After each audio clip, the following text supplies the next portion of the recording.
పాఠశాల 205 కొన్ని పుస్తకాల్లో 203 స్తోత్రము యేసునాథా నీకు సదా స్తోత్రము యేసు.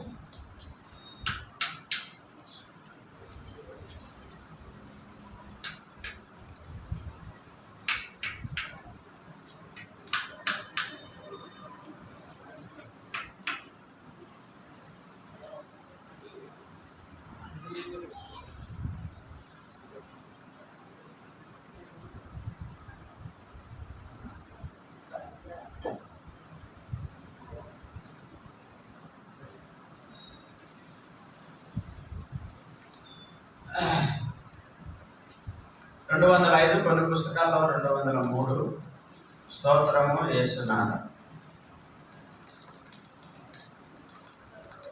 స్తోత్రము యేసునాథా నీకు సదా స్తోత్రము యేసునాథా. స్తోత్రము యేసునాథా నీకు సదా స్తోత్రము యేసునాథా. స్తోత్రము చెల్లించుము నీకు దాసులము పితాపుత్రాత్మలకు. స్తోత్రము చెల్లించుము నీకు దాసులము పితాపుత్రాత్మలకు. నేడు నీదు నామమందు నా మేము చేరి స్తుతించునట్లు. నేడు నీదు నామమందు నా మేము చేరి స్తుతించునట్లు. చేసిన కృపకై నీకే నిరాకరము స్తోత్రము చేసేదము. చేసిన కృపకై నీకే నిరాకరము స్తోత్రము చేసేదము. నీదు రక్తదానమే కలిగిన సజీవనవ మార్గము. నీదు రక్తదానమే కలిగిన సజీవనవ మార్గము. దాసులము తండ్రి సన్నిధి చేరాను నిత్యము స్వాతంత్రము. దాసులము తండ్రి సన్నిధి చేరాను నిత్యము స్వాతంత్రము. కీర్తి ప్రభావ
నిలబడి బైబిల్ పదవి పాడుతున్నాం. సమయంలో బస్సులో కూర్చొని యవనస్తులు లైన్గా సిస్టర్స్ మీరు కిటికీకి వెనకలకి ఉండండి. కిటికీకి వెనకలకి ఉంది ఆడికి పెట్టుకోండి. చూసి యవనస్తులు ముందుకు వస్తారు.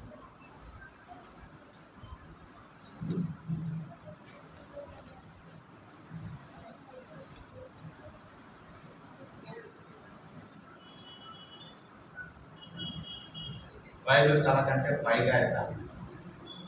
నేను ఎలా బైబిల్ ఎత్తానో చూడండి. నన్ను బాగా కావాలి. చాలామంది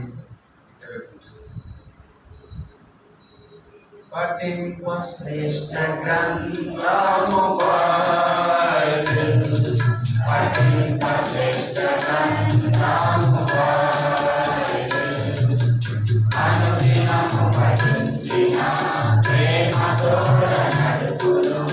ఓ పఠింప శ్రేష్ఠ గ్రంథము బైబిల్, నవే పుత్రుని ఎంత బైబిల్, నవే పుత్రుని ఎంత బైబిల్, విద్యుని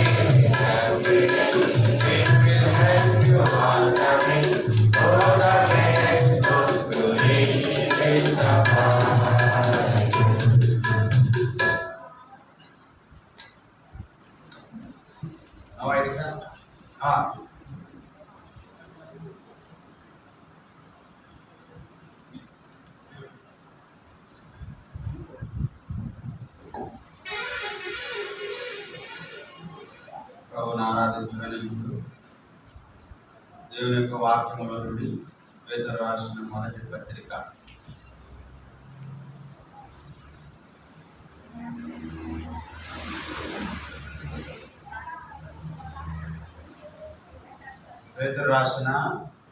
మొదటి పత్రిక కూర్చోమా 2వ అధ్యాయము 4-5 వచనాలు అందరం కలిసి చదువు. పేతురు రాసిన మొదటి పత్రిక 2వ అధ్యాయము 4వ వచనము 5వ వచనము అందరం కలిసి చదువు.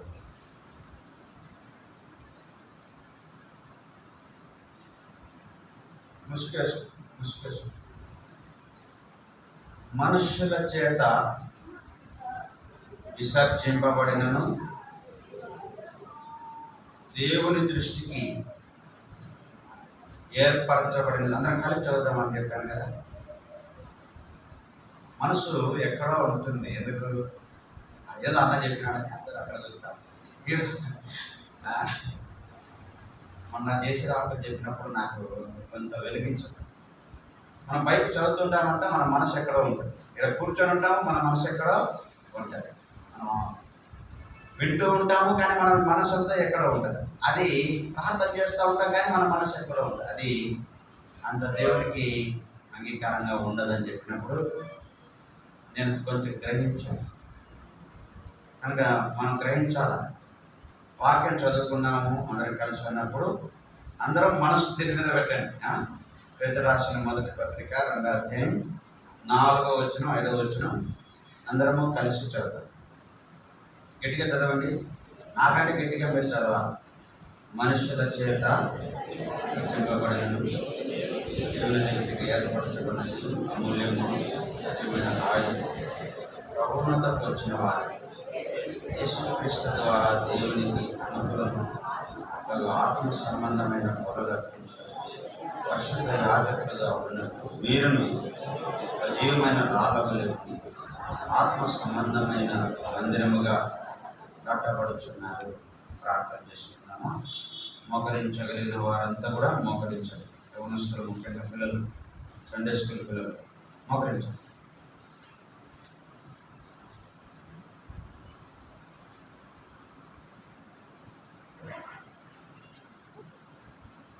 ప్రేమల తండ్రి, పరిశుద్ధుడైన దేవా యేసుక్రీస్తు ప్రభునామమున పాదములకు వందనాలు స్తోత్రాలు చెల్లించుకుంటున్నాం. ఈ సన్నిధికి వివరణగా చేరి వచ్చి ఉంటున్నాం.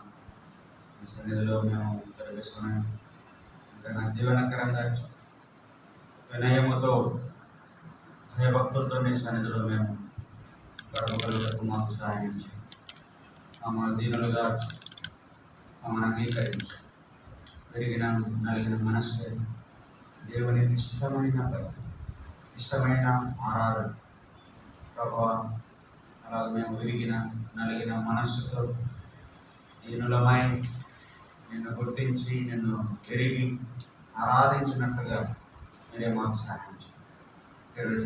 బట్టి నేను స్తోత్రాలు మీ వాక్య వెలుగు మాకు దయచేయండి. మిమ్మల్ని నేను స్వరంగా సహాయించు ప్రభావ తండ్రి రావాల్సిన వారు ప్రకారం సహాయించు. తీసుకోమని పెడుతున్నాం తండ్రి.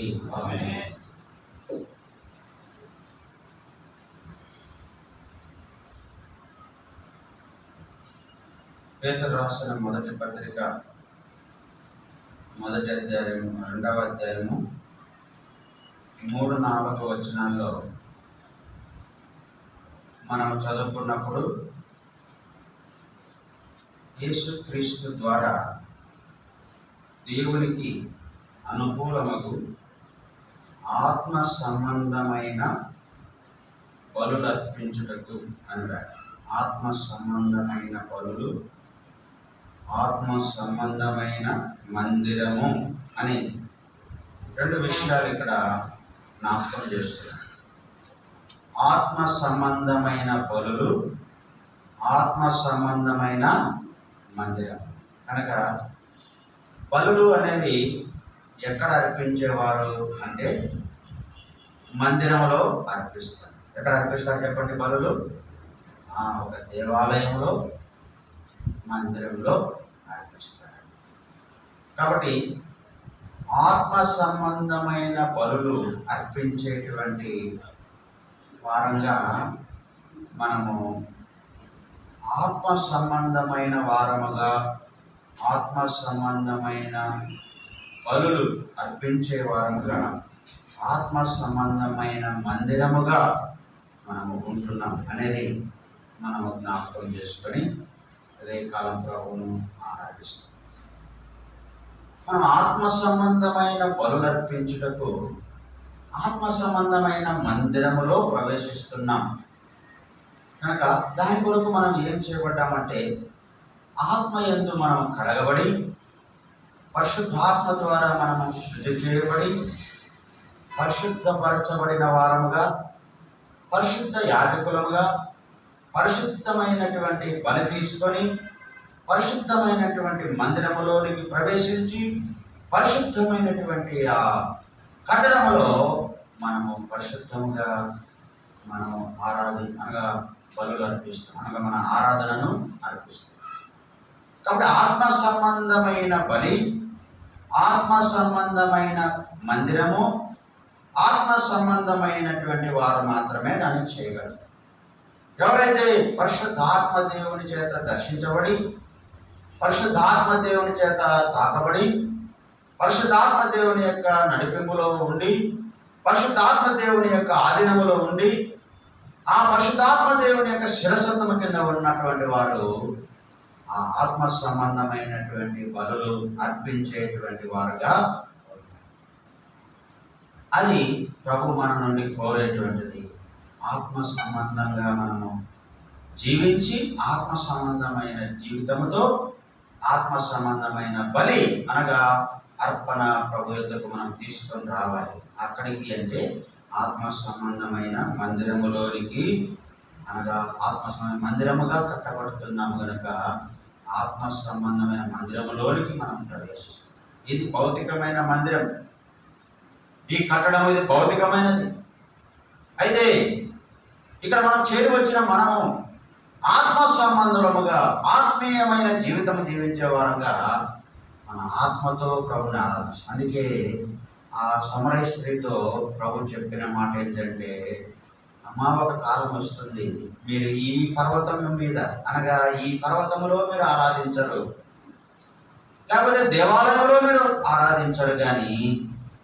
దేవుడు ఏమై ఉన్నాడు చెప్పండి, గుర్తులేదా? దేవుడు ఆత్మ కనుక ఆయనను చదవండి, యోహాను సువార్త 4వ అధ్యాయం. కనుక దేవుడు ఆత్మ కనుక ఆయన ఆరాధించువారు ఆత్మతోనూ సత్యముతోనూ ఆరాధిస్తారు. ఎవరమ్మా మాటలు? ప్రభు చెప్పిన మాటలు 21వ వచనము 4వ అధ్యాయం 21 అందరం కలిసి చదువుకున్నాం.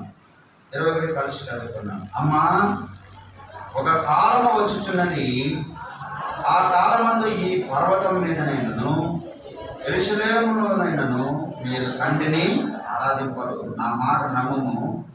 మీరు మీకు తెలియని దానిని ఆరాధించేవారు, మేము మాకు తెలిసిన దానిని ఆరాధించేవారు. రక్షణ యూదుల్లో నుండి కలుగుతున్నది. అయితే యథార్థముగా ఆరాధించేవారు ఆత్మతోనూ సత్యముతోనూ తండ్రిని ఆరాధించు కాలము వచ్చుతున్నది, అది ఇప్పుడే వచ్చినది. తన్ను ఆరాధించేవారు అటివారు కావాలని తండ్రి కోరుచున్నాడు. దేవుడు ఆత్మ కనుక ఆయన ఆరాధించేవారు ఆత్మతోనూ సత్యముతోనూ ఆరాధించు. కనుక ప్రభువును మనం ఆరాధించే ప్రజలంగా ఆత్మతో సత్యముతో దేవుని ఆరాధించవలసిన వాడు. ఎందుకంటే ఆయన ఆత్మ అయినాడు కనుక ఆత్మ సంబంధమైనటువంటి బలి ప్రభు కోరుతున్నాడు. మనం ఏదో ఒక పొట్టేలో, ఒక లేకపోతే మేకపోతో, లేకపోతే ఒక కోడో, లేకపోతే ఒక పక్షో తీసుకొని వచ్చి మనం బలి చేసి దేవుని ఆరాధించడం లే. ఎలా ఆరాధిస్తున్నాము అంటే ఆత్మ సంబంధమైన బలులు ఏం చేస్తున్నాం మనము. అందుకే మనము ఆరాధించేది చాలా మంది నా హృదయపూర్వకమైన నా హృదయములో నుండి వచ్చేటువంటి హృదయార్పణ, హృదయములో నుండి వచ్చేటువంటి ఆరాధన నీకు సమర్పిస్తున్నాను తండ్రి అని చెప్తాను. అంటే అర్థమైంది, నా ఆత్మలో నుండి నిన్ను ఆరాధిస్తున్నాను, నా ఆత్మతో నిన్ను ఆరాధిస్తున్నాను, ఆత్మలో నిన్ను కనపరుస్తున్నాను. కనుక నా హృదయమార విరిగి నలిగిన హృదయముతో అని కొంతమంది అంటారు. ప్రభువును ఆరాధించేది ఎలాగంటే హృదయముతో, ఆత్మతో, మనము విరిగి నలిగిన హృదయముతో, దీనత్వముతో హృదయములో నుండి ప్రభువును మనము మన అర్పణ ఆరాధన మనము సమర్పించేవారన్నాం. ఇది ఆత్మ సంబంధమైన బలి. ఆ బలి అర్పించుటకు ఆత్మ సంబంధమైన మందిరంలోనికి మనము చేర్చాడు. ఎక్కడికి చేర్చాడు చెప్పండి? మనము బలి అర్పించాలంటే ఎక్కడికి రావాలి? మనము ఆత్మ సంబంధమైన మందిరంలోనికి వచ్చాం. ఈ భౌతికమైన మందిరంలో కూడుకున్నప్పటికీ మనమందరము ఎక్కడ ప్రవేశిస్తున్నామంటే ఆత్మ సంబంధమైన మందిరంలోనికి ప్రవేశించి ఆత్మ సంబంధమైన మందిరముగా ఉంటూ ఆయన ఆరాధిస్తున్నాం. ఆత్మ సంబంధమైన మందిరముగా ఉంటూ మనం ఆరాధిస్తున్నాం. ఈ మందిరం ఏమిటంటే అక్కడక్కడ నుండి వస్తువులతో మందిరం కట్టబడదు. ఏ వస్తువులతో కట్టబడింది అంటే ఇక్కడేమో రాళ్ళు అంటున్నాడు, సజీవమైన రాళ్ళు అంటున్నాడు. ఆ రాళ్ళతో మనం సమకూరుస్తున్నాడు, రాళ్ళుగా మనం ఎంచుతున్నాడు, కర్రలుగా మనం ఎంచుతున్నాడు, ఆ ఒక మెటీరియల్గా మన ప్రభు చూస్తున్నాడు. అంటే ఆత్మ సంబంధమైన మందిరం, భౌతికమైన మందిరము ఈ యొక్క కడ్డీలు, కంకర, సిమెంటు, ఇసుక, రాళ్ళు వీటితో ఎలా నిర్మించబడుతుందో ఆత్మ సంబంధమైన మందిరములో కూడా నీవు నేను ఒక రాయిలాగా, ఒక కర్రలాగా, ఒక వస్తువుగా, ఒక బంగారు వస్తువుగా, లేకపోతే ఒక మరి దేవదారు వస్తువు బ్రానుగా, తుమ్మకారగా, రకరకాలైన వస్తువులుగా ఆ మందిరంలోనికి మనం చేర్చబడుతున్నాం. కనుక చేర్చబడి మనము ప్రభును ఆరాధిస్తున్నాం. ఆత్మ సంబంధమైన మందిరముగా మనం చేయబడి ఆత్మ సంబంధమైన మందిరములు ఆత్మ సంబంధమైన బలులు అర్పిస్తూ ప్రభును ఆరాధించేటువంటి స్థితిలో మనం ఉంటున్నాం. కనుక అది ప్రభు మన నుండి కోరుతున్నాను. నీవు నేనేం గ్రహించాలంటే నేను ఆత్మ సంబంధమైన మందిరములో సజీవమైన రాయి, సజీవమైన రాయి. పేర్షవా 80వ వార్షికోత్సవం చెప్తున్నప్పుడు నాకు అప్పుడే నన్ను పిలిచారు. పిలిస్తే నేను వెళ్ళినప్పుడు నాకు ఎక్కడ ప్రారంభించాలి ముందు నేను అంత సిద్ధపడలేను. ఉన్నటువంటి పోయాను, చెప్పాను. తర్వాత నేను ఆలోచించాను, ప్రభువా ఏదో కొంత నా సాక్ష్యం చెప్పాను, ఆ మందిరంలో కొన్ని పనులు చేశానని చెప్పాను. కానీ ఇది భౌతికమైన మందిరం కట్టబడిందని కొంతమంది చెప్తున్నప్పటికీ ఆత్మ సంబంధమైన మందిరం ఎలా కట్టబడిందో అనేది నేను చెప్తుంటే ఎంత బాగుండునో అనిపించింది. ఎట్లా కట్టబడింది ఆత్మ సంబంధమైన మందిరం? సజీవమైన రాళ్ళుగా, పాత కడప నుండి కొన్ని రాళ్ళు, అక్కోలి నుండి కొన్ని రాళ్ళు, చిన్నమాసపల్లి నుండి కొన్ని రాళ్ళు, జ్యోతికమగల నుండి కొన్ని రాళ్ళు, తర్వాత శివనపురం నుండి కొన్ని రాళ్ళు, రాజారెడ్డి వీధి నుండి కొన్ని రాళ్ళు, నాగరాజపేట నుండి కొన్ని రాళ్ళు, గుడాయపల్లి నుంచి కొన్ని రాళ్ళు, అలాగూ చెన్నూరు నుండి కొన్ని రాళ్ళు, ఇలాగూ ఆ రాళ్ళన్నీ కూడా ఎక్కడికి సమకూర్చబడ్డాయంటే సజీవమైన ఆ మందిరముగా కట్టబడును, సజీవమైన రాళ్ళుగా ఆ యొక్క మందిరంలో కూర్చోబడ్డాయి. ఎక్కడ కూర్చోబడ్డారు? వేషవ అనేటువంటి ఒక స్థలంలో సజీవమైన రాళ్ళు ఆత్మ సంబంధమైన మందిరముగా ఏం చేయమన్నారు చెప్పండి? మొదట కూర్చోబడి, ఆ రాళ్ళుగా కూర్చోబడి ఆ మందిరముగా నిర్మించబడిన తర్వాతనే ఆ భౌతికమైన మందిరము వారి కొరకు నిర్మించుకోగలిగినారు. కానీ సజీవమైన రాళ్ళు లేకుండా ఆ భౌతికమైన మందిరము ఏం చేయబడలేదు, నిర్మించబడలేదు. కాబట్టి నీవు నేను కూడా అలాగా మందిరములో చేర్చబడ్డాము. అందుకే అక్కడ రాయబడింది చూడండి, 4వ వచనము, పేతురు రాసిన మొదటి పత్రిక 2వ అధ్యాయం 4వ వచనంలో, మనుషుల చేత విసర్జింపబడినను దేవుని దృష్టికి ఏర్పరచబడినది అమూల్యమును సజీవమైన రాయకు ప్రభువునందుకు వచ్చిన వారి. ఈ రాళ్ళన్నీ ఎక్కడికి వచ్చాయి అంటే అక్కడెక్కడ ఉన్న రాళ్ళన్నీ కూడా సజీవమైన రాయకు, యేసుక్రీస్తు అనే సజీవమైన రాయకు, అమూల్యమును సజీవమునైన యేసుక్రీస్తు అనే రాయి దగ్గరికి, ప్రభు దగ్గరికి వారు వచ్చారు. యేసుక్రీస్తు అనేటువంటి రాయి దగ్గరికి వచ్చారు. ఆయనే సజీవమైన రాయి. ఆ రాయి దగ్గరికి ఈ రాళ్ళన్నీ చేర్చబడి ఏం చేయబడ్డాయంటే ఆత్మ సంబంధమైన మందిరముగా ఏం చేయబడినాయి. కనుక నీవు నేను కూడా ఒక మెటీరియల్గా ఉంటున్నాము దేవుని యొక్క మందిరంలో. అది ఒక రాయి కావచ్చు, ముందు చెప్పినట్టుగా ఒక కర్ర కావచ్చు, ఒక మరి బంగారు కావచ్చు, వెండి కావచ్చు, ఒక ఏమంటారు నూలి పోగు కావచ్చు. అది ఏదైనప్పటికీ సజీవమైన రాయి అయిన ప్రభు దగ్గరకు తీసుకొని రాబడి ఆ యేసుక్రీస్తు ప్రభు దగ్గరికి తీసుకురాబడిన తర్వాత ఆత్మ సంబంధమైన మందిరముగా కట్టబడచ్చు. ఆ మందిరములో మనము చేర్చబడ్డాం. మనం ఎవరము అని అంటే విసర్జింపబడినను. ఎవరమంట చెప్పండి? మనమంతా కూడా విసర్జించబడినటువంటి యేసు ప్రభువు కూడా ఈ లోకంలో ఆయన కూడా ధృవీకరించబడినాడు, విసర్జింపబడ్డాడని. కనుక దేవుని ఆత్మ సంబంధమైన ఈ మందిరముగా కట్టబడుటకు మనము ఏర్పరచబడిన వారముగా, సజీవమైనటువంటి రాళ్ళుగా ఆత్మ సంబంధమైన మందిరములో చేర్చబడుటకు ముందుగా మనం ఎవరమంటే, ఎక్కడున్నామంటే, ఏ స్థితిలో ఉన్నామంటే, ఎక్కడో విసర్జించబడిన వారముగా, ధృవీకరించబడిన వారముగా, ఎక్కడో త్రోలివేయబడిన వారంగా ఉన్న మనల్ని తీసుకొని వచ్చి లోకములో నుండి ఆయన మనల్ని ఏరుకొని తీసుకొని వచ్చి సజీవమైనటువంటి మందిరంలోనికి, ఆత్మ సంబంధమైన మందిరంలోనికి, ఆత్మ సంబంధమైన బలులర్పించేటువంటి యాజకులుగా దేవుడు మనల్ని సమకూర్చినాడు. ఇది చాలా ప్రాముఖ్యమైనది. నువ్వు నేను ఎక్కడో ఉన్నాము, ఎక్కడో విసర్జించబడిన వారంగా ఉన్నాము, ఎక్కడో త్రోయబడిన వారంగా ఉన్నాము. కనుక ఆ త్రోయబడిన స్థితిలో నుండి దేవుడు మనల్ని తీసుకొని వచ్చి ఆత్మ సంబంధమైన మందిరంలోనికి మనల్ని చేర్చాడు. కనుకనే నువ్వు ఆత్మ సంబంధమైన బలి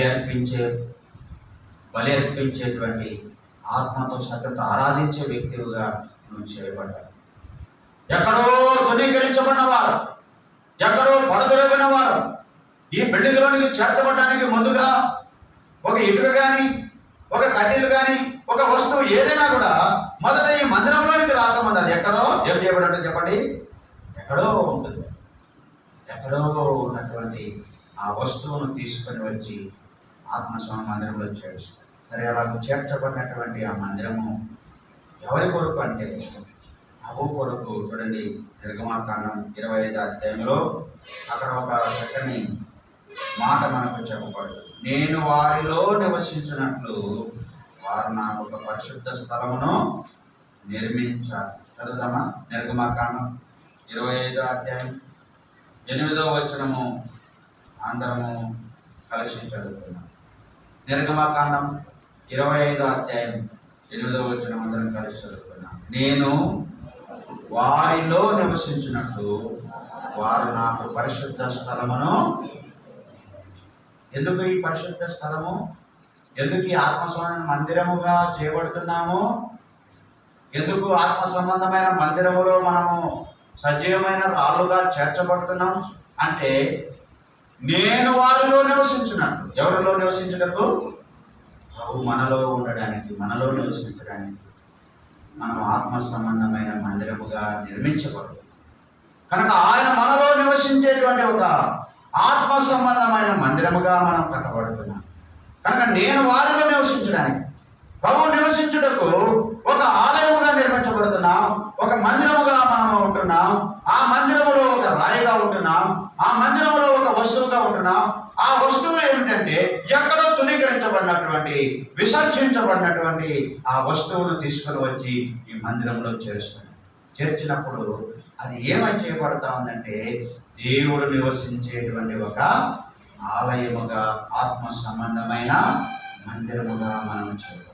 కనుక ఈ ఆత్మ సంబంధమైన మందిరములో నీవు నేను కూడా చేర్చబడినామంటే, ఆత్మ సంబంధమైన మందిరములో ఒక సజీవమైన రాయిగా కూర్చబడుతున్నామంటే, ఎక్కడో విసర్జించబడిన వారం, ఎక్కడో తునీకరించబడిన వారం, ఎక్కడో పడదోయబడిన వారం, ఎక్కడో మూలన ఉన్నటువంటి వారం దేవుడు మనల్ని ఏర్పరచుకొని, దేవుడు మనల్ని తునీకరించబడిన మనుషులలో నుండి దేవుడు మనల్ని ఏర్పరచుకొని ఎన్నుకొని ఆత్మ సంబంధమైన మందిరంలోనికి తీసుకొని వచ్చాడు.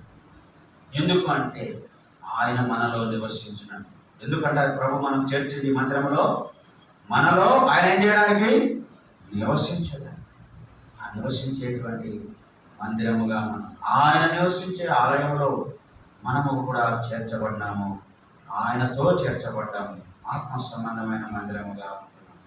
కనుక ఆ మందిరంలో నిర్మించబడినటువంటి మొట్టమొదటిది 10వ వచనంలో నుండి మనం చదివితే తుమ్మకర అని మనకు ప్రభు మొట్టమొదట దేంతో నిర్మిస్తున్నాడు చెప్పండి? ఆత్మ సంబంధమైన మందిరములో ఒక వస్తువును తయారు చేస్తున్నాడు. అది దేవుడు నివసించడానికి, దేవుని యొక్క నివాస స్థలంగా ఉండటకు ఒక వస్తువును దేవుడు తయారు చేస్తున్నాడు. ఏమిటి ఆ వస్తువు అంటే తుమ్మకర్రతో ఏం చేయమన్నాడు చెప్పండి? 10వ వచనం చదువుదామా? వారు తుమ్మకర్రతో ఒక మందసమును. నేను ఇంతవరకు చెప్పిందంతా ఏంటంటే ఒక ఉపోద్ఘాతంగా చెప్పుకోవచ్చు. ఏమంటారు చెప్పండి? ప్రభును మనం ఆరాధించడానికి మనం ఎవరో అనేది నేను తెలుసుకుంటే, ఆయన ఎవరో అనేది తెలుసుకుంటే కదా మనం ఆయన ఆరాధించేది. నేను ఎవరంటే ఆత్మ సంబంధమైన మందిరములో ఒక సజీవమైన రాయిగా, ఆత్మ సంబంధమైనటువంటి బలులు అర్పించడానికి చేర్చబడిన ఒక వస్తువును, లేకపోతే ఒక సజీవమైన రాయిని, సజీవమైన ఒక వస్తువుగా నేను మందిరంలో చేర్చబడ్డాను. అది ఏమిటంటే ప్రభువు నివసించే మందిరం. ఆయన మనలో నివసించినట్టుగా మనమందరం ఆయన మందిరముగా నిర్మించబడుతున్నాం. సజీవమైన రాళ్ళుగా చేర్చబడి ఆత్మ సంబంధమైన మందిరముగా నిర్మించబడుతున్నాం. ఆ మందిరంలో ఆయన నివసించేవాడు ఉన్నాడు. ఆ మందిరములో ఇక్కడ ఒక వస్తువు కనబడుతుంది. అది ఏమిటంటే తుమ్మకర్రతో ఏం చేయమన్నాడు చెప్పండి? మందసం. తుమ్మకర్రతో మందసమును చేయమన్నాడు. కనుక ఈ తుమ్మకర్ర గురించి కొంత మనం ధ్యానిస్తాం. ఆ తుమ్మకర్ర ఎవరు అంటే దాన్ని మనకు సాదృశ్యంగా మనం చూసుకోవచ్చు. ఆ తుమ్మకర్ర నేనుగా చూసుకోవచ్చు. ఆ తుమ్మకర్ర ఎక్కడుంది? ఎక్కడుంటుంది తుమ్మకర్ర? చూద్దామా? ఎక్కడుంటుంది తుమ్మకర్ర? యెషయా గ్రంథం 41వ అధ్యాయం 20 వచనం చూద్దామా? యెషయా గ్రంథం 41వ అధ్యాయము 20వ వచనము మనం అందరం కలిసి చదువుతున్నాం. 20 వచనం. నేను అరణ్యములో దేవదారు వృక్షమును, తుమ్మ చెట్లను, గొంజి చెట్లను, తైల వృక్షమును నాటించను. ఎక్కడుందండి ఈ తుమ్మకర్ర చెప్పండి? అరణ్యములు. నేను అరణ్యములు అంటే ఈ తుమ్మ చెట్టును ఆ దేవుడు నివసించే ఒక పరిశుద్ధమైన ఆ మందిరంలోనికి, ఆలయంలో చేర్చని దాని దేవుడు నివసించేటటువంటిది ఒక మందసముగా అది చేయబడడానికి ఎన్నో ఉన్నాయి అక్కడ ఆలయంలో. వాటిలో ఒకటి నేను జ్ఞాపకం చేస్తున్నాను, మందసం. ఆ మందసం ఏంటంటే తుమ్మకర్రతో చేయబడింది. ఆ తుమ్మకర్ర ఎక్కడి నుండి తీసుకొని రాబడిందయ్యా అంటే ఎక్కడ ఉంటుందండి ఇది? ఇక్కడ అంటున్నాడు అరణ్యములో తుమ్మ చెట్లను. కనుక తుమ్మ చెట్టు ఎక్కడుందయ్యా అంటే అరణ్యము అని జ్ఞాపకం. కనుక ఈ అరణ్యం అనేది మనకు దేంతో పోల్చుకోవచ్చు అంటే నీవు నేను కూడా ఈ ఆత్మ సంబంధమైన బలులు అర్పించేటువంటి ఈ మందిరములో, ఆత్మ సంబంధమైన మందిరములో చేర్చబడక ముందు ఎక్కడున్నాము? ఏ స్థితిలో ఉన్నాము అంటే అరణ్యములో ఆ తుమ్మకర్ర ఉన్నట్టుగా, తుమ్మ చెట్టు ఉన్నట్టుగా నీవు నేను కూడా అరణ్యం అనేటువంటి ఈ లోకములో మనము జీవిస్తూ వచ్చినాం. కనుక దేవునికి దూరంగా జీవిస్తున్నాం, దేవునికి వేరుగా జీవిస్తున్నాం. అరణ్యం అనేది మనకి ఏం జ్ఞాపకం చేస్తుందంటే అది మనుషులు నివసించేటువంటి స్థలము. దేవుడు మనల్ని దేనికి ఏర్పరచుకున్నాడంటే ఏమో ఈరోజు కొంత నేను మీకు కొంచెం లోతుగా చెప్పాలనుకున్నాను, కానీ ఎంతవరకు అర్థం చేసుకోగలరో. దేవుడు నివసించే దేవుని ఆలయముగా మనం ఉన్నాము అనేది నా అర్థం. ఆ ఆలయములో చేర్చబడక మునుపు, ఆలయముగా చేయబడక మునుపు మనం ఎక్కడున్నామంటే అరణ్యములో ఉన్నాం. అరణ్యము అంటే దేవునికి దూరంగా ఉన్నాం. మందిరంలోకి రాకముందు తుమ్మకర్ర ఎక్కడ ఉంది చెప్పండి?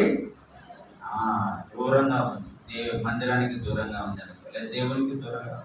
దేవుడు నివసించే స్థలంలో లేదు. ఆ స్థలంలోనికి తీసుకురాబడడానికి దానికి ఏమైనా మంచి లక్షణాలు ఉన్నాయా అంటే తుమ్మకర్ర అనేది అది మనం చూడడానికి చాలా అసహ్యంగా ఉంటుంది. అది చెట్టు ఎలా ఉంటుంది? తుమ్మ చెట్టు చెప్పండి, చూసారా? తుమ్మ చెట్టు ఏ కలర్లో ఉంటుంది?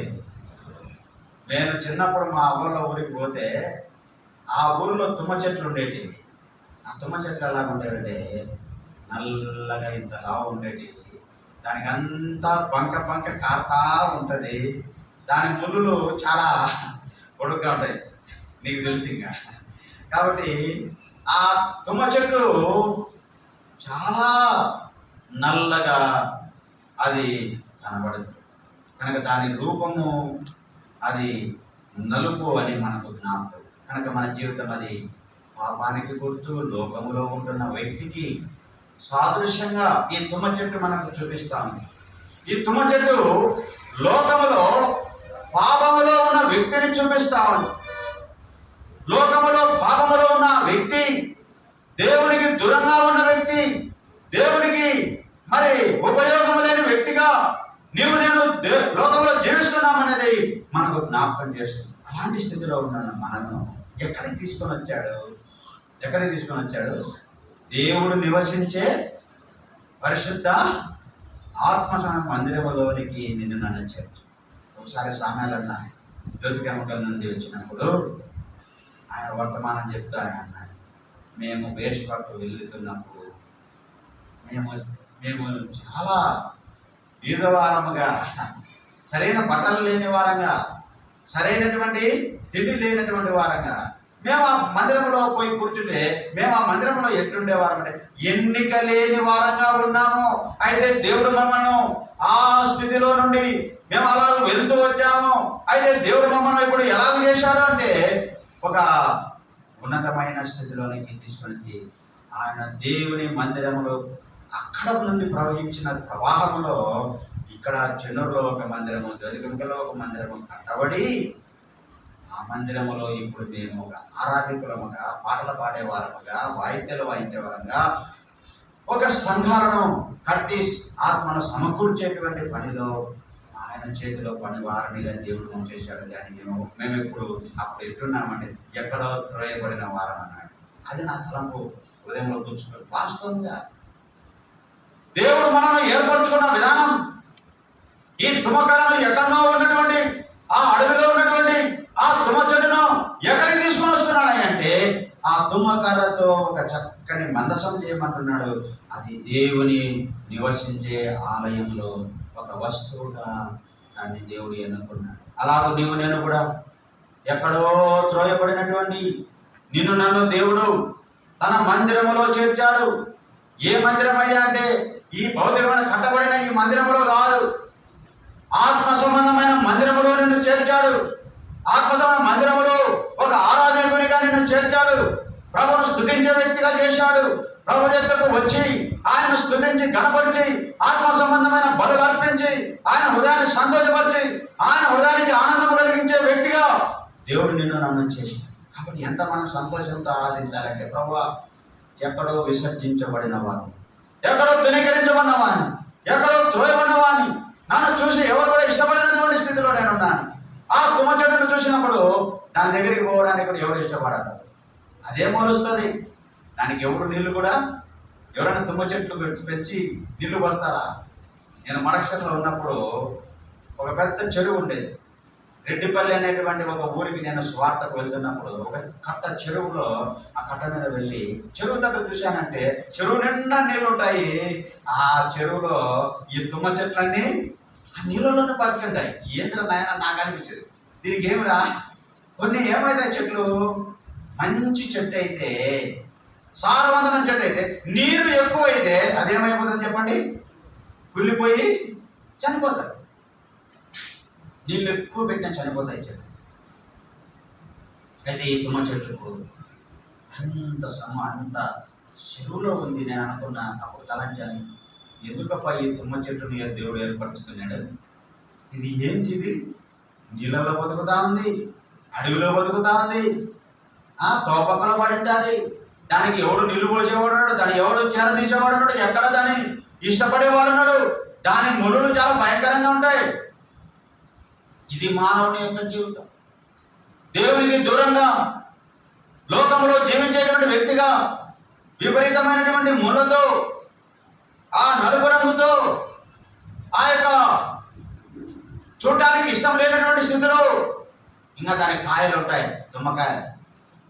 తుమ్మకాయలు తీయకుంటాయా? తుమ్మకాయలు ఎట్లుంటాయి చెప్పండి? చేదంటాయి, చాలా చేదు. కనుక మన జీవితం కూడా ఈ ఆత్మ సంబంధమైన మందిరంలోనికి చేర్చబడక ముందు చేదైన జీవితం, ముళ్ళు వంటి జీవితం, ముళ్ళులాగా పుచ్చుకునే జీవితం, నల్లని జీవితం అంటే పాపముతో నింపబడిన జీవితం. కనుక ఇవన్నీ మన పాప స్థితిని చూపించేటువంటి స్థితిని చూపిస్తా ఉన్నాయి. పాపముతో నింపబడిన వారు, ముళ్ళు అనేది హాని చేసేవారం, తర్వాత చేదైన వారం, తర్వాత ఆ తుమ్మ చెట్టు చాలా కఠినమైనది. ఎలా ఉంటుంది చెప్పండి? దాని యొక్క స్వభావం, ఆ యొక్క స్వభావం ఏమంటారు? తుమ్మ చెట్టును చీలగొట్టాలంటే చాలా ఎటుంటుంది, అది కఠినమైనది. అది టేకు చెట్టును కొడితే ఒక్క దెబ్బ కొడితే చక్కగా చేరుతుంది. ఎందుకు? దాని స్వభావం ఎటువంటిది? మృదువైనది.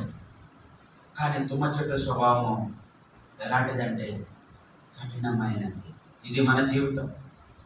కనుక నల్లనిది అంటే పాపముతో కూడిన జీవితం.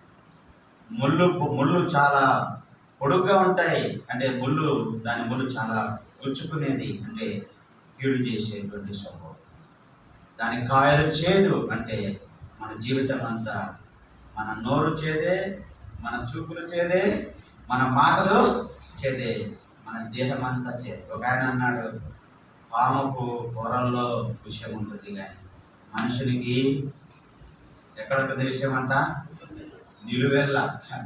నిలువెల్లా చేదు, నిలువెల్లా విషయం. అంత మాత్రం కాదు, కఠినత్వం, మొండితనం. కనుక ఇది మన జీవితం.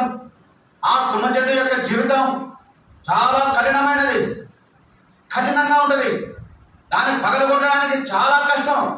ఒకవైపున కొడతా ఉంటే ఇంకొక వైపున అది బిగించుకొని ఉంటుంది. ఈడగొడితే పగులుతుందేమనుకుంటే దాని ఎంత కష్టమో. కనుక అలాంటి కఠినత్వం కలిగినటువంటి వారు, ఇలాంటి వారిని తీసుకొని వచ్చి ఆత్మ సంబంధమైన మందిరంలో చేర్చడానికి నిర్గమాకాండం 25వ అధ్యాయంలో తుమ్మకర్రతో మందసము చేసి, చూడండి 11వ వచనం చదువుదామా. 11వ వచనం 25 నిర్గమాకాండం 11వ వచనం. దాని మీద మేలిమి బంగారు రేకు పొదిగింపవలెను, లోపలను వెలుపలను దానికి పొదిగింపవలెను. ఈ యొక్క తుమ్మకర్రకు ఏం పొదిగించమంటున్నాడు? బంగారు రేకుతో పొదిగి. తుమ్మకర్ర కనపడదు. ఇంకా ఏం కనపడుతుంది ఇప్పుడు మనం ప్లేవుడ్ వేస్తాం. ఇక్కడ దీనికి మొదట కింద డెకోలమ్ ఆ యొక్క షీట్ ఉంటుంది. నీవుడ్ కానీ ప్లేవుడ్ కానీ షీట్ ఉంటుంది. ఈ షీటుకు పైన నున్నగా ఉండేటట్టుగా ఈ యొక్క డెకోలం కనిపిస్తారు. ఈ ఈ ఈ కలర్లో కనిపిస్తూ ఉందంటే దాని లోపల అదే కలర్ ఉందనుకుంటున్నారా? కాదు. దాని కలర్ లోపల ఏముంది అంటే ప్లేవుడ్, చాలా పొరలు ప్లేవుడ్ ఉంటుంది. దాని పైన అది కనిపిస్తే చూసే బాగా కనపడుతుంది, లోపల ప్లేవుడ్. అయితే దేవుడు మనం చూడండి, ఆత్మ సంబంధమైన మందిరములో ఆత్మ సంబంధమైన బలులు అర్పించుటకు పరిశుద్ధ యాజకులుగా మనము దేవుడు ఏర్పరచుకొని ఆయన నివసించేటువంటి ఆలయంలో మనము చేర్చడానికంటే ముందు మన జీవితం ఏంటంటే ఒక తుమ్మ చెట్టు. ఆ తుమ్మ చెట్టు లాగా మనము పాపములు, హాని చేసే స్వభావములు, చేదైన స్వభావములు, కఠినమైన జీవితములు లోకములో జీవిస్తూ ఉన్నప్పుడు దేవుడు మనం తీసుకొని వచ్చి దేవుని మందిరంలో చేర్చడానికి ముందు దానికి ఏం చేశాడంటే ఆ తుమ్మకర్రకు కనబడకుండా ఆయన ఏం పొదిగించబడతా ఉంది? బంగారు రేకు. ఎవరి బంగారు రేకు? బంగారు ఎవరి గుర్తు? బంగారు అనేది దైవత్వాన్ని చూపిస్తుంది. దేన్ని చూపిస్తుంది చెప్పండి? దైవత్వాన్ని. ఈ కఠినమైనటువంటి నీ జీవితాన్ని, హాని చేసే నీ జీవితాన్ని, చేదైన నీ జీవితాన్ని దేవుడు ఏం చేశాడంటే బంగారుతో పొదిగించాడంటే ఆ బంగారు ఎవరయ్యా అంటే ప్రభు అయిన యేసు క్రీస్తుకు గుర్తుగా ఆయన నీ మీద ఏం చేయబడ్డాడంటే ఆయన నిన్ను పొదిగించబడ్డాడు, నీ మీద పొదిగించబడ్డాడు. అందుకే ఆయన యొద్దకు వచ్చిన వారమై పేతురు రాసిన మొదటి యేసు క్రీస్తు యొద్దకు వచ్చిన వారం. ఎప్పుడైతే ఈ యొక్క తుమ్మకర్ర బంగారం దగ్గరికి వచ్చిన పొదిగించబడుతుందో ఇప్పుడు కనబడేది ఏమిటంటే ఎవరు కనబడుతున్నారు చెప్పండి? దైవత్వం కనబడతా ఉంది, దేవుడు కనబడుతున్నాడు, దేవుడు నివసించే వ్యక్తిగా కనబడుతున్నాడు, దేవుని ఆలయంలో చేర్చబడిన వ్యక్తిగా కనబడుతున్నాడు, ఆత్మ సమానమైన బలులు అర్పించే వ్యక్తిగా కనబడుతున్నాడు. ఆ బంగారు అనేది మన మీద పొదిగించబడిందంటే ఇప్పుడు యేసుక్రీస్తు ప్రభువుతో మనను ఐక్యపరచుకున్నాడు.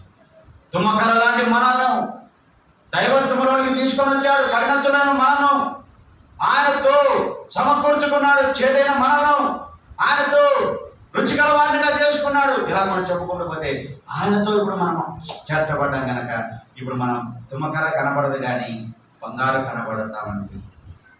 ఆ బంగారుగా చేయబడ్డాము. బంగారు మన మీద యేసుక్రీస్తు ప్రభువుతో వచ్చాము కనుక ఇప్పుడు మనము ఆయన పిల్లలముగా చేయబడ్డాము. ఆత్మస్వామి మందిరంలో చేర్చబడినటువంటి మనలో ఏమేమి పెట్టాడు నాకు ఒక 2 నిమిషాలు ఇస్తే నేను ముగించేస్తాను. ఈ మందసము మొదట బంగారు తుమ్మకర్ర కదా. తుమ్మకర్ర అనేది మొట్టమొదటి ఏం బోధించబడిందండి? అనగా యేసుక్రీస్తు ప్రభువుతో మనం ఐక్యపరచబడి తర్వాత ఏం చేయబడిందంటే చూడండి 25వ అధ్యాయం 16వ వచనం చదవండి. నిర్గమాకాండం 25వ అధ్యాయం 16వ వచనం. ఆ మందసములో నేనిచ్చు శాసనములు. మందిరంలో ఏం పెట్టినాడు? ఇప్పుడు ఆ మందసంలో ఏం పెట్టాడు? శాసనం. అనగా మందసం మీద, అనగా మందసము తుమ్మకర్ర. ఈ తుమ్మకర్ర మీద మొదట బంగారు రేకు పొదిగించబడింది. రెండవదిగా శాసనములు.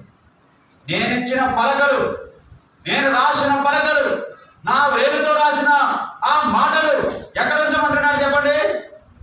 ఆ మందసములో పెట్టి. కనుక నీలో నాలో ఇప్పుడు ఏమొచ్చినాయి అంటే, ఇప్పుడు నువ్వు యేసు క్రీస్తు ప్రభువుకు ఎదుకు వచ్చిన వాడవైనావు, ఆత్మసమయ మందిరంలో చేర్చబడ్డావు. నీ స్వభావం అంతా కూడా తొలగించబడి, అనగా నీ స్వభావం అంతా కప్పివేయబడి బంగారు పూత రేకుతో కప్పబడ్డట్టుగా నీ జీవితము యేసు క్రీస్తు ప్రభు అనేటువంటి ఆ దైవత్వముతో కప్పబడింది. ఆ తర్వాత శాసనములు అందులో పెట్టబడ్డాయి. శాసనములు అంటే దేవుని మాటలు నీ లోపలికి ఏం చేయబడ్డాయి? ఉంచబడ్డాయి. మన లోపలికి దేవుని మాటలు వచ్చాయి. అంతకుముందు మనలో దేవుని మాటలు లేవు.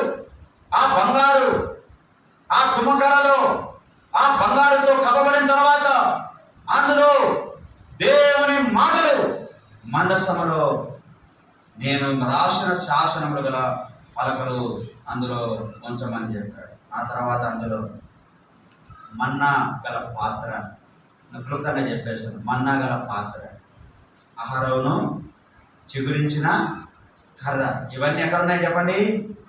మందసం. మందసం దేంతో చేయబడింది? తుమ్మకర్ర. తుమ్మకర్ర ఎవరు? నీవు నేను. నీవు నేను ఎంత ఐశ్వర్యంలోనికి తీసుకురాబడ్డాం, ఎటువంటి మందిరంలోనికి తీసుకురాబడ్డాం, ఎటువంటి దైవత్వంలోనికి తీసుకురాబడ్డాం, ఎటువంటి స్వభావంలోనికి తీసుకురాబడ్డాం, ఎలాంటి దేవుడు నివసించే ఆలయంలోనికి తీసుకురాబడ్డాము అనేది మనం తలపోసుకుంటే, ప్రభువా ఎక్కడ నేను విసర్జించబడిన తుమ్మకర్ర లాంటి జీవితం ప్రభా, నల్లని జీవితం ప్రభా, గుచ్చుకునే ముళ్ళు లాంటి అనిచేసే స్వభావం ప్రభా, చేదైన కాయలు లాంటి చేదైన స్వభావం ప్రభా, కఠినమైన స్వభావం ప్రభా, నన్ను నువ్వు ఏర్పరచుకొని, నన్ను ఎన్నుకొని, ఆ యొక్క దునగలిలో నన్ను ఏర్పరచుకొని ఆత్మ సంబంధమైన మందిరంలోకి తీసుకుని వచ్చి నా మీద బంగారు పొదిగించి, దైవత్వాన్ని పొదిగించి, ఆ దైవ స్వభావానికి నన్ను మార్చి, అంత మాత్రం కాదు, నాలో నీ వాక్యము నుంచి, నాలో నీ జీవము నుంచి చిగురించిన అహరోను కదా జీవానికి గుర్తుగాను.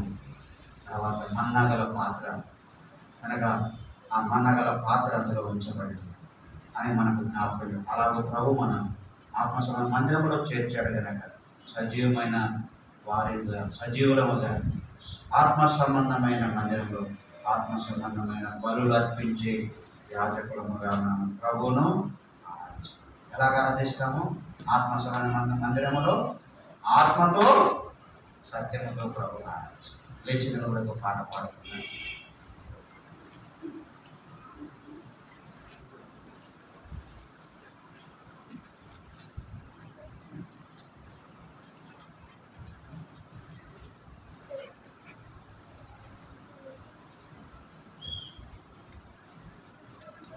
నూట 71వ పాట.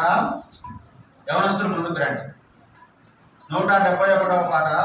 కొన్ని పుస్తకాలు 169. మా ప్రభు యేసు నీవే మా సర్వము అనేటువంటి పాటలో మొదటి 2 చరణాలు 4వ చరణము పాడుతుంది. మొదటి 2 చరణాలు 4వ చరణము పాడుతుంది. ఆ సమయంలో సండే స్కూల్ పిల్లలు 8వ క్లాసు లోపల, అనగా ఇప్పుడు 7వ తరగతి చదివేటువంటి వారి వరకు కూడా పిల్లలందరూ కూడా సండే స్కూల్కి వెళ్ళాలి. మా ప్రభు యేసు నీవే మా సర్వము, మాకెప్పుడు నీతోనే స్నేహము. మా ప్రభు యేసు నీవే మా సర్వము, మాకెప్పుడు నీతోనే స్నేహము. సంతృప్తి నీ మందిరము నా కలరు, సంతృప్తి నీ మందిరము నా కలరు. అందానంద ప్రవాహము మెరిసింది, అందానంద ప్రవాహము మెరిసింది. వింతైన జీవపు యుగందు కలదు, వింతైన జీవపు యుగందు కలదు. ఎంతైనా మా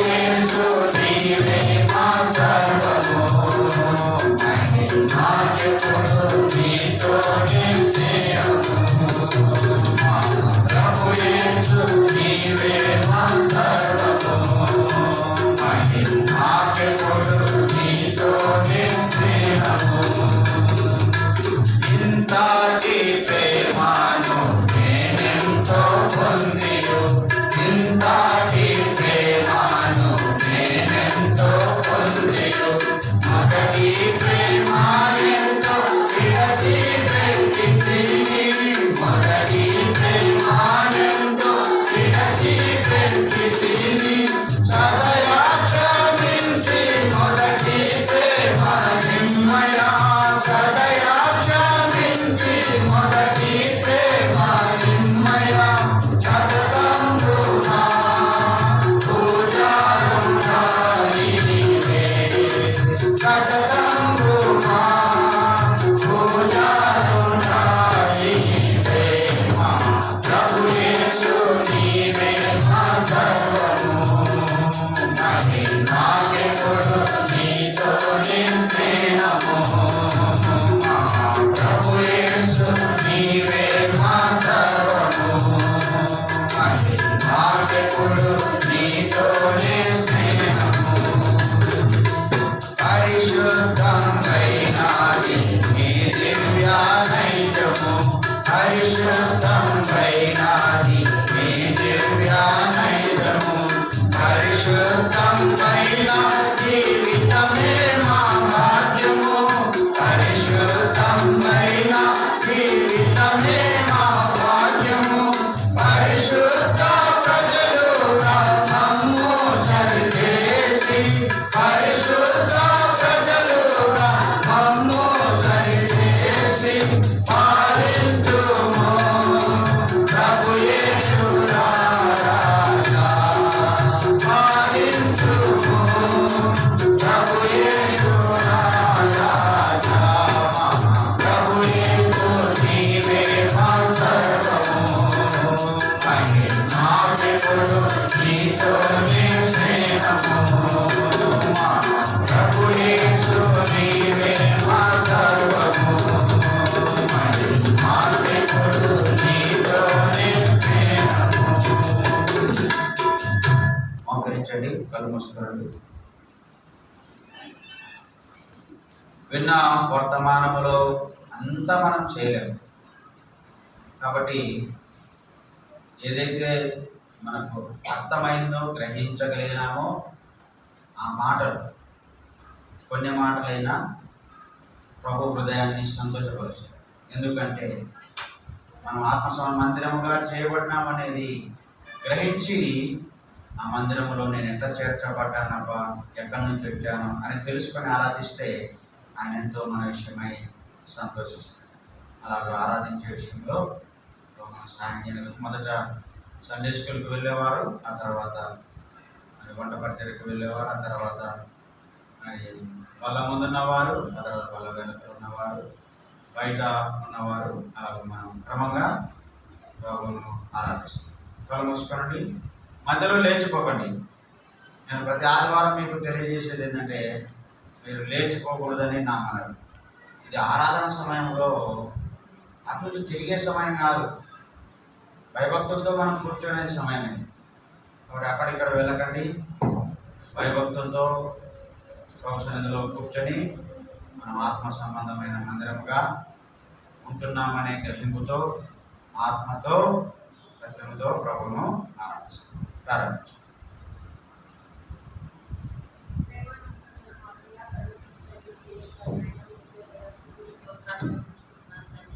ఈ పరిశుద్ధ దినంలో మీ బిడ్డల మధ్య చేరి మిమ్మల్ని స్తుతించడానికి ఆరాధించడానికి ప్రభువు మీరు నాకు అనుగ్రహించిన కృపను తండ్రి మీకు స్తోత్రాలు చెల్లించుకుంటున్నాను తండ్రి అయ్యా ఎన్నికలు లేని దానం విసర్జింపబడిన దానం ప్రభావ విడివేయబడిన దానం ప్రభావ అయినా తండ్రి మీరు నన్ను చూసి అసహ్యపడక ప్రభావ మీ యొక్క ఎనలేని ప్రేమ చేయ ప్రభావ నన్ను ప్రేమించి మీ బిడ్డగా మీ సొత్తుగా చేసుకునడానికి ప్రభావ మీరు నన్ను చూసి ఇష్టపడడానికి స్తోత్రాలు చెల్లించుకుంటున్నాను తండ్రి అయ్యా మీరు చూపిన మహాప్రేమ చేత ప్రభావ నాకు ఇది గొప్ప రక్షణ నాకు అనుగ్రహించిన దేవుడు తండ్రి నన్ను ఎన్నిక చేసుకున్న దేవుడు అని మిమ్మల్ని స్తుతిస్తున్నాను తండ్రి.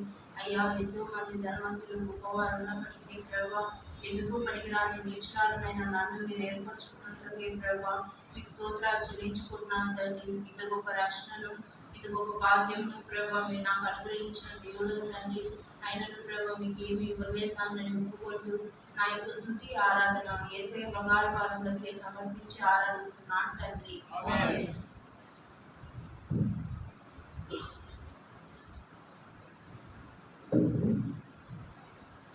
తండ్రి, నమ్మకమైన దేవ యేసు ప్రభువు నామమున చెల్లిస్తున్నాను.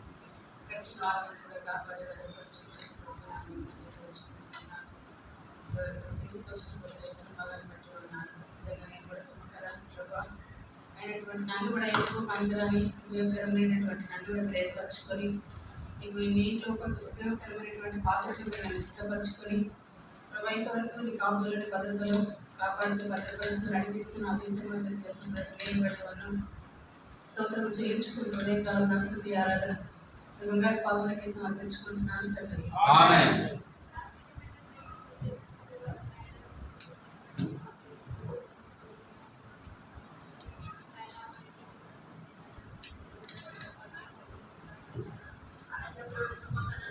జీవితం ప్రభా మరి వ్యర్థమైన జీవితం తండ్రి, ఉపయోగం లేనటువంటి తండ్రి, మరి ఇతరులకు హాని చేయనటువంటిది నైనా స్వభావం, ఏదైనా స్వభావం కలిగిన నా జీవితాన్ని కూడా నైనా మీరు జ్ఞాపకం చేసుకున్నారు. మరి తుమ్మకరనైతే ఏ విధంగా తండ్రి మందసములకు తండ్రి మరి నాయన బంగాళేకును పొదిగించి తండ్రి మరి సజీవమైనటువంటి ఆత్మ సంబంధమైన మందిరంగా కట్టబట్టి ఎలా ఉపయోగించుకున్నాడు, అదే విధంగా తండ్రి విసర్జింపబడిన తోలివేయబడినటువంటి టీకలేని కూడా ప్రభావని ఆత్మ సంబంధమైన అమూల్యమైనటువంటి సజీవమైన ప్రభువునొద్దకునైనా రాయిగా తండ్రి ఆత్మ సంబంధమైన మందిరంలో నన్ను కూడా చేర్చిన దేవుడమని మీకు వందనాలు చెల్లిస్తున్నాను.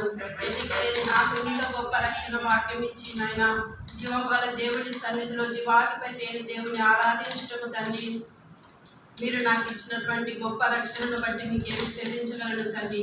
ఏమి ఇచ్చిన రుణస్థాలను ఒప్పుకొనుచు నా హృదయపూర్వకమైన స్తుతి ఆరాధనను ప్రభువును సొంత రక్షకుడునైన యేసుక్రీస్తు వారి శ్రేష్టమైన నామమున సమర్పిస్తూ వస్తున్నాను తండ్రి. ఆమేన్.